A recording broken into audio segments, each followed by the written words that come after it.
Magandang araw mga kagabay. Ngayon po ay November 9, 2025, araw po ng linggo. Ako po si Father Martin at ang ating ebanghelyo hango sa ebanghelyo ni San Juan, chapter 2, verse 13 to 22. Marinig po natin sa ebanghelyo na ito na nagalit ang Panginoon, no? Pinagtatapon niya, pinagsisipa niya yung mga nagtitinda mismong sa loob ng templo.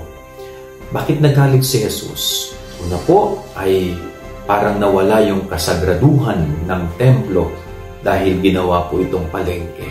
No? Alam niyo naman, pag palengke, maingay, nagsisigawan, at kung ano-anong mga paninda at mga nakarurumi, no, sa loob ng templo. Kaya nagalit ang Panginoon. Pangalawa is, alam niyo po, isa sa kinagalit din ng Panginoon dito is yung mga nagtitinda. Bakit po?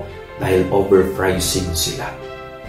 Kaya, kumbaga yung overpricing na ginagawa nila is parang nanlalamang na sila sa kanilang kapwa. So, nagalit ang Panginoon. Hindi naman ho masama sa mata ng Panginoon ang maghanap buhay. No, ang masama is yung overpricing ka na, nanlalamang ka na, to the point na mas nahihirapan ang iyong kapwa. No, instead na bibili ng isa o ng dalawa, dahil nga overpriced na yung tinda mo, isa na lang ang kanyang bibilihin. So yung panlalamang sa kapwa, at pangalawa is yung pananatili ng kasagraduhan ng templo. Kaya tayo rin, bilang mga tao, no? Sa tuwing tumapasok po tayo sa mga simbahan, huwag naman natin itong kalatan, lagyan ng kalat at dumi. Pumunta tayo sa loob ng simbahan na malinis, sana iwan din natin malinis. Pangalawa, sa ating pagnenegosyo, sa ating pangangalakal, no?